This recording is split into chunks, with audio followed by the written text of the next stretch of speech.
Oh, David, thank you very much for your kind words. And thank you everyone, ladies and gentlemen, for your kind invitation this evening. I gave Jeff the title. What was the title, Jeff? Jeff. I can't remember. Anyway. Tyranny, then Trump. Plato. Trump. Yes, that's right. Plato to Trump and tyranny. And what next? Yes. Can everyone hear me? Yes. Yes, okay, jolly good. Now, I can't claim the credit for this present insight for its beginning, so I'd like to properly give due recognition to a man called Andrew Sullivan, who in 2016 wrote this. As this dystopian election campaign has unfolded, my mind keeps being tugged by a passage in Plato's Republic. It has unsettled, even surprised, me from the moment I first read it in graduate school. The passage is from the part of the dialogue where Socrates and his friends are talking about the nature of different political systems, how they change over time, and how one can slowly evolve into another. And Socrates seemed pretty clear on one sobering point, that tyranny is probably established out of no other regime than democracy. What did Plato mean by that? And so he goes on. Now he took a very jaundiced view of a certain gentleman whose name begins with T, whose name I'm trying to avoid. And I thought he was actually really onto something. Because, not so much about the gentleman with the name beginning with T, but having read Plato.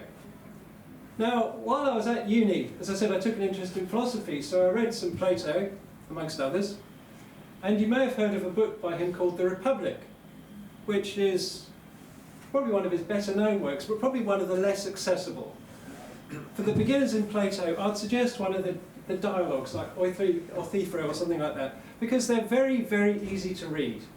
And the whole idea of reading a Platonic dialogue is that you simply chew an idea over. You just look at it, you think about it, and you think, well, where does this come from? Where is this going? And so on. Whereas the Republic is a kind of description. Here, Plato is recording Socrates' opinions about different regimes, as we just mentioned. And in particular, he turns to democracy. Many people now would like to say they believe in democracy. What precisely do they mean by that? And this is where Plato, I think, gets almost uncannily prescient. He says, patriarchy, well, the commentator says patriarchy is dismantled. We almost forgot to mention the extent of law and equality and of freedom in the relations of women with men and men with women. This is Plato, remember, writing in 300 BC.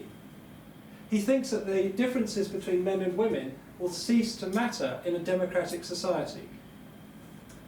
Family hierarchies are inverted.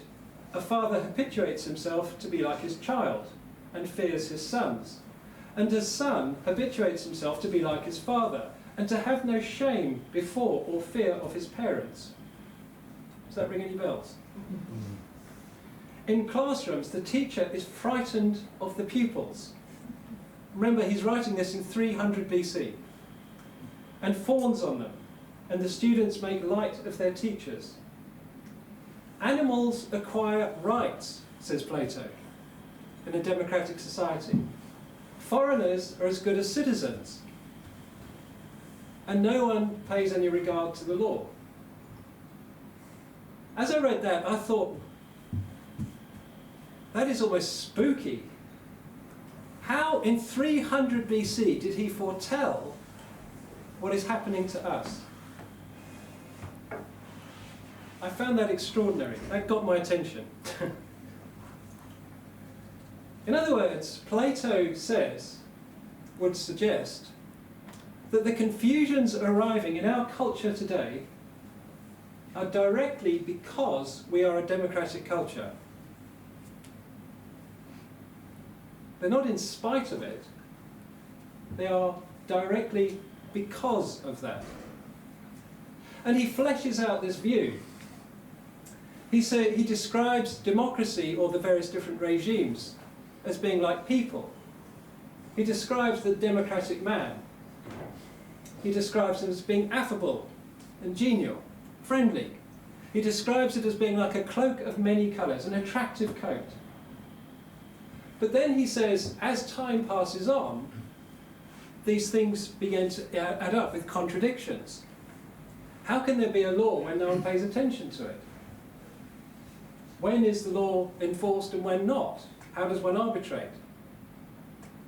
If one doesn't respect authority, what does one respect? Who does one respect? No one. How do families cohere? In other words, he says, how does a society even work? How does it function if everyone is simply out for themselves? Because he says that the supreme virtue of a democratic society and of the democratic man is freedom. Direct, personal, uninhibited freedom. And in the end, he says, this desire for freedom simply supersedes everything else, which then becomes everyone simply wanting their own autonomous freedom, whatever, with no reference to anything else. Any suggestion of inhibition, of constraint or restraint is violently opposed. It is hindered, because somehow to suggest that someone is improper or unright in their actions is to therefore curtail their freedom. And if one is actually positing that freedom is the supreme virtue, then that is actually a sacred thing. Therefore, to oppose someone's freedom is actually to commit a kind of sacrilege. Does this ring any bells? I think this is extraordinary that Plato wrote this all these years ago. And this is why he says, what happens is that if there are evil cupbearers at the feast, and the people drink too much of the strong wine of freedom, chaos will ensue. People will be at odds with each other. And then what? They'll look for someone to deliver them. A demagogue, a tyrant, a strong man, who will then restore order and deliver the people from what actually is too much freedom. I think we can see this very dramatically in Russia, where the chaos of the 90s gave birth to Putin, the strong man who restores order. You can see it in 30s Germany, where the chaos of the Weimar Republic gave birth to who we all know. But if it wasn't going to be him, it would have been someone else. Remember, there were various groups at that time fiercely contesting the ground. The biggest rivals to the Nazis were the communists. They could easily have thrown up a communist dictator instead.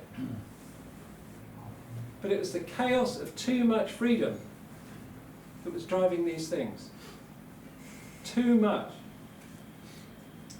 Now, when I read this had never occurred to me before. This is why I want to give Andrew Sullivan his credit, because it had simply never occurred to me. Because many people have observed various changes happening in society which seem peculiar or strange. David brought to mind a case which recently reached the news, and I actually heard the entire recording. A teacher was insisting to a class that a little girl who should call herself a cat must be indulged. Her desire to be reckoned a cat must be respected by her classmates. And the other children were simply saying, well, that's ridiculous, that's just stupid. And the teacher was hectoring them.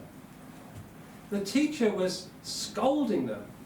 And I actually heard it with my own ears. She says, you need a good talking to about real education. The supreme irony of it, of a teacher saying that to children who are educating her. But the trouble is, the only person in that room who can have lawfully challenged that teacher is a child. Because if I'd done it, I'd be in jail. I'd be sacked. I'm very conscious that I could be sacked, because I do not agree with these things. And I think, sod it, I'm not going to toe the line. Someone somewhere has to say, no, I'm not going to do it. There's a man called Rotary in the States, wrote a book called Live Not by Lies. He is quoting Solzhenitsyn. And Solzhenitsyn, before he left the Soviet Union for the last time, wrote an essay called Live Not by Lies. He says, tyranny can only maintain its grip on the population by the threat. It cannot exercise violence all the time. Therefore, it can only function when people accept and believe and circulate the lie. So he says, don't do it. Don't live the lie. Don't circulate it. Don't repeat it. People will threaten you, they'll blackmail you, they'll speak innuendos about you, but he said, just don't do it. Just say no. You don't have to necessarily stick your neck out, but at some point you can just say, no, I'm not going to do that. He was speaking from the experience of speaking to people who had survived the communist regimes of Eastern Europe, those who had come through. And one of the very interesting things about Solzhenitsyn's description of communist Europe is the Gulag Archipelago.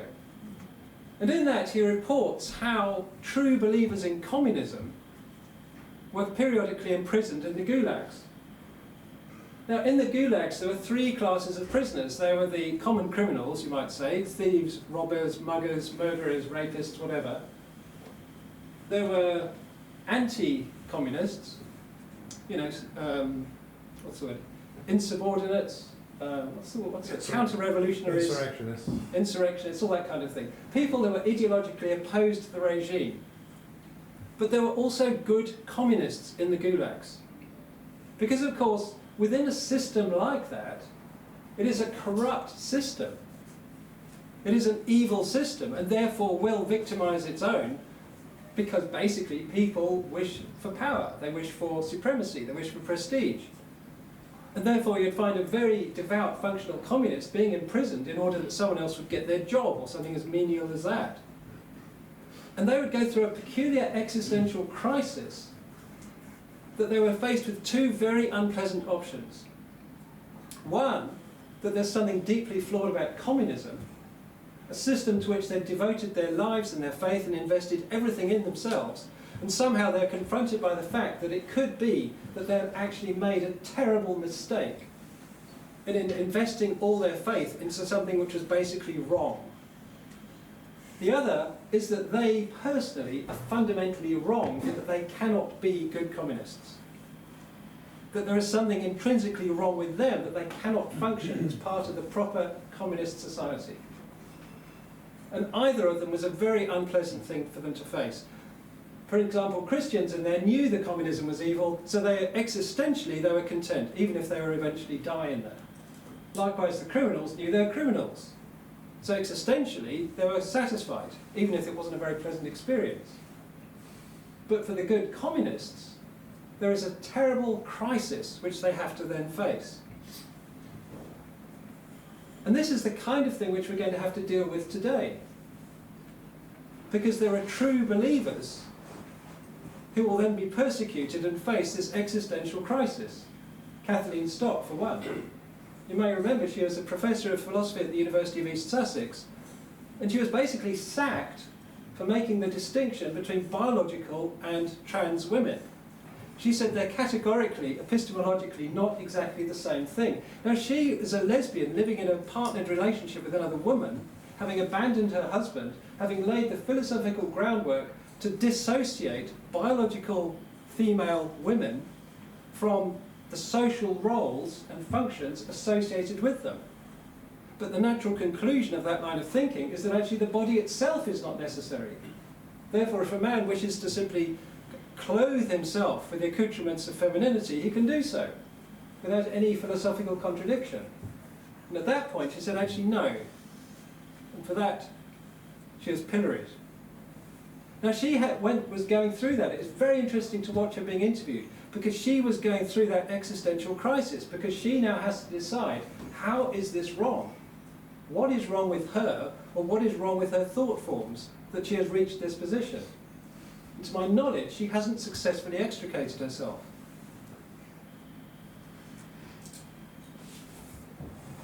Has anyone here heard of postmodernism? Yeah. The reason I mentioned my education to David in my bio was that although I had very traditional schooling in many respects, I went to a primary school which was run by an old dragon of a woman who terrified everyone in a good old-fashioned way. And I was in a class of 40 where we were told to be silent and to write neatly with italic hand fountain pens, to do sums and to do reading and to do everything properly and quietly and to get on with our business. And we were routinely regimented through all this. And it was actually quite a good schooling. Very old-fashioned though. But even at that school, I can remember my teachers, like the young idealistic teachers, coming in and earnestly telling me about the hypocrisy of the Victorians. And an 8-year-old child hasn't got the faintest idea what either hypocrisy or Victorian means, let alone the grand implications of all that. But that line of thinking is what has led us to our present condition. When I was at art school, which David mentioned, when I was studying three-dimensional design, one of the first seminars we had was to read Edward Said, his book on Orientalism. Has anyone heard of that? It's a seminal text in postmodern thinking. You might have heard of decolonising the syllabus now, which periodically comes up. Edward Said's thinking is intrinsic to this idea of colonialism and decolonising the text and all this kind of thing. And as I read it, I thought, what rubbish is this? I'm studying art. I want to make things out of metal that are beautiful and functional and useful. I want to make things forever. I want to be able to make things like this plate that are wonderful. Why are they telling me this guff from Edward Said? And the reason I make this point is because we've had what's called the long march through the institutions of this postmodern thinking as it's gradually infested our educational systems from the bottom up. Now all our teachers are indoctrinated. All our higher education is saturated with this junk. But why is it? Because it's total junk. It is utter junk thinking. There is no rationale to it. Why does anyone believe it? It is self-contradictory, self-negating nihilism. There is no substance to this system of thinking. Why does anyone buy it? Because of democracy. Because in the end, you get to define your own version of reality. You can say it's all about me. And that's deeply convenient to some people. And at heart, postmodernism says it's my opinion that matters and no one else's. If you want a brief summary of postmodernism, that's it. That's all there is to it. And so you get Meghan Markle talking to Oprah Winfrey. What's your truth? She says. Utter drivel. What utter drivel. But then, taking it further, postmodernism is a consequence of democracy. What about postmodernism in art, my own field? It follows through. It's all about democracy. It's about me. It's about the self. The self defined against the universe. The self defined against everything else. The self is me. Then I thought about the New Age religious practices, the transcendental meditation, the gurus, all this kind of stuff.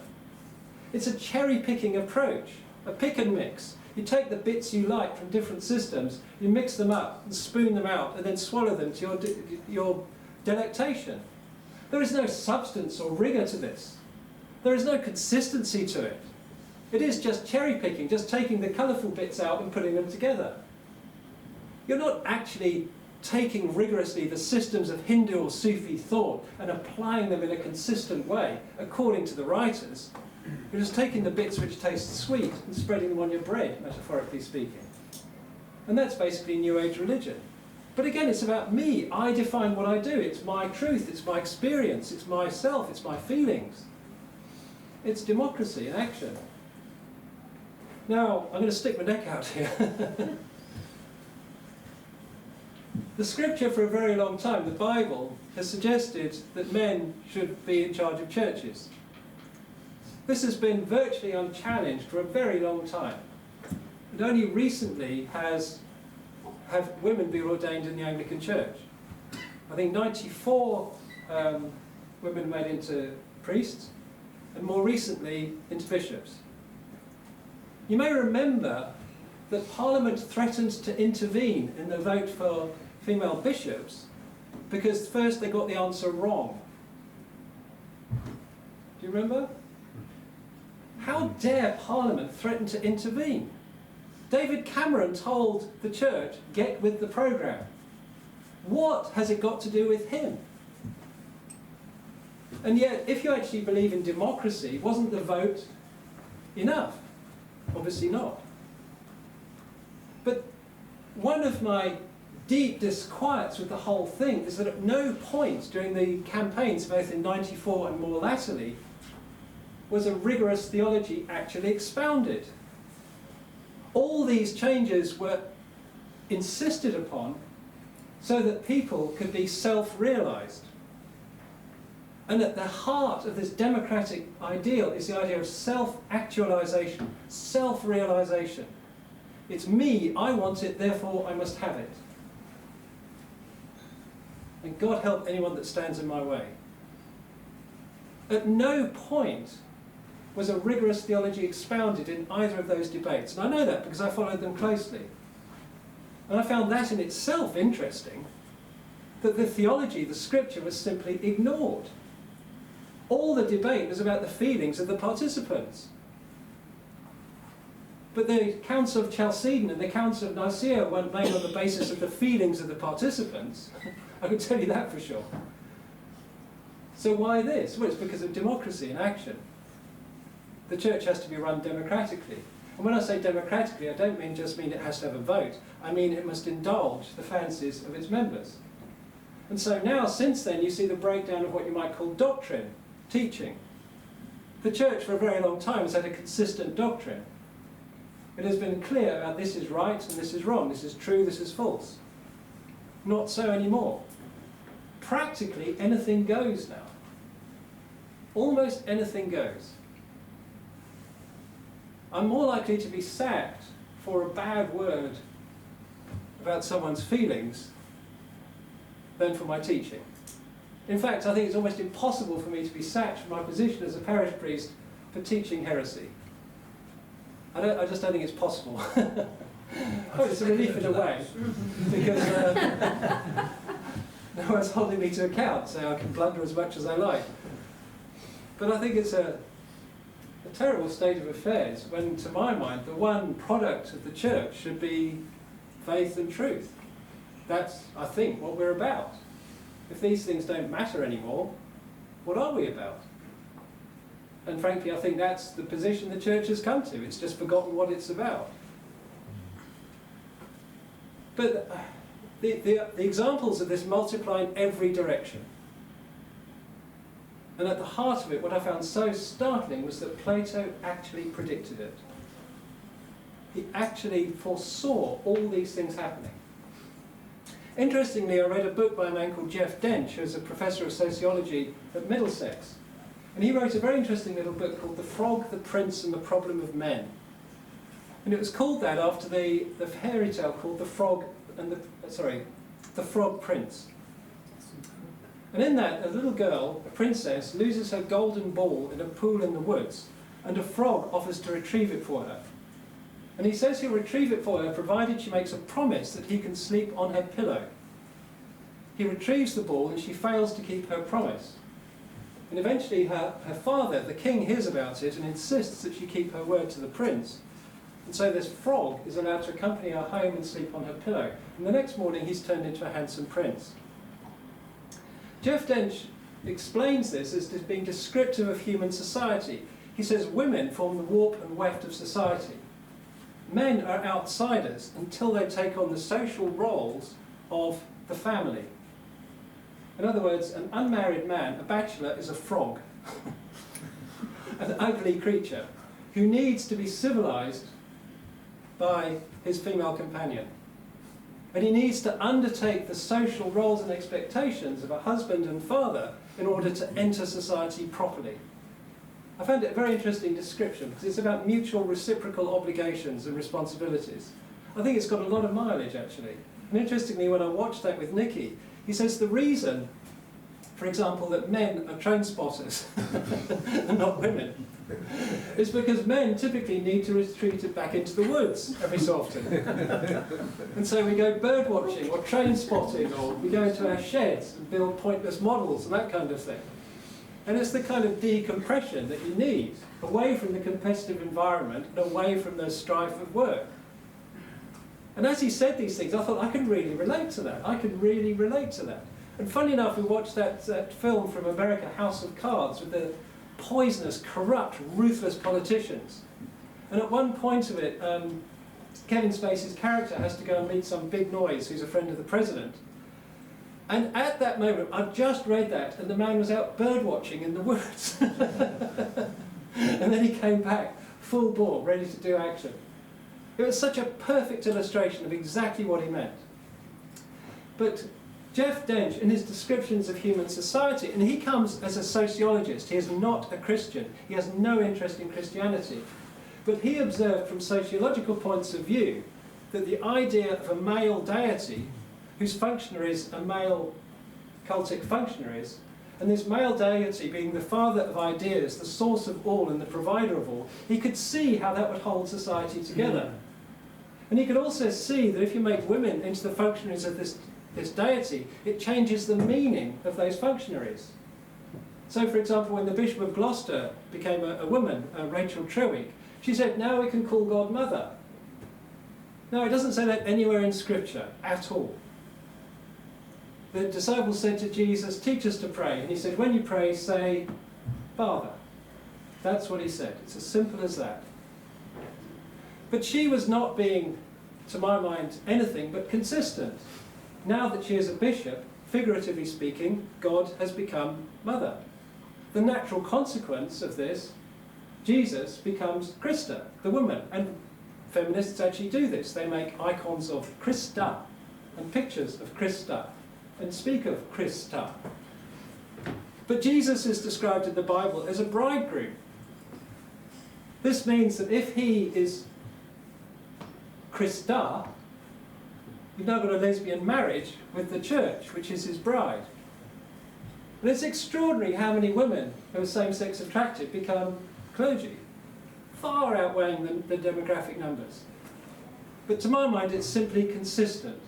If you take the symbolism, the iconography, the thinking, the sociology of all these things, they're simply being consistent. None of this is thought through beforehand. None of this has been described, to the best of my knowledge, since. And everyone around looks confused when it happens, when suddenly the same-sex blessings are required in church. Well, to my mind, if you're going to ordain women and make them priests and bishops, then it's natural. You're going to want same-sex blessings, because the whole thing is meant to be a picture of family life. Where does it come from? From democracy. The democratic knowledge, the democratic spirit, democratic desire, and all these things. As far as I'm concerned, I don't believe in democracy as such. I believe that democracy is a jolly good framework for deselecting useless governments.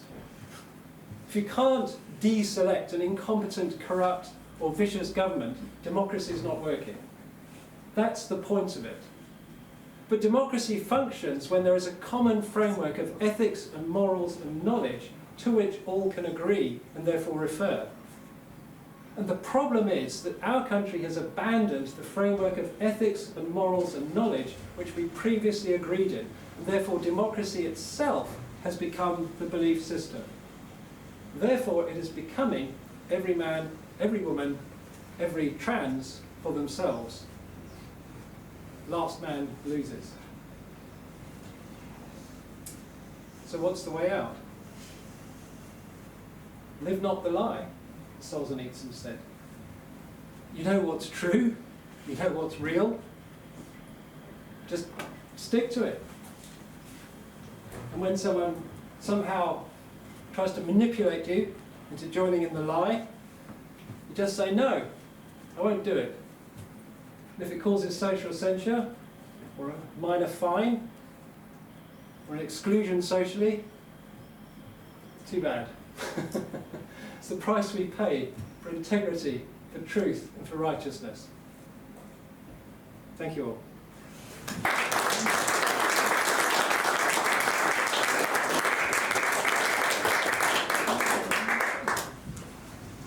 Yes, can I go before him? Because I'd just like to say that as a person sitting currently next to a train spotter, association with women has not brought him in from the woods. Jeremy, thank you. Fascinating. Do you think Plato recognised the dark influences of the profit motivation of the corporate media? Just switch off the camera.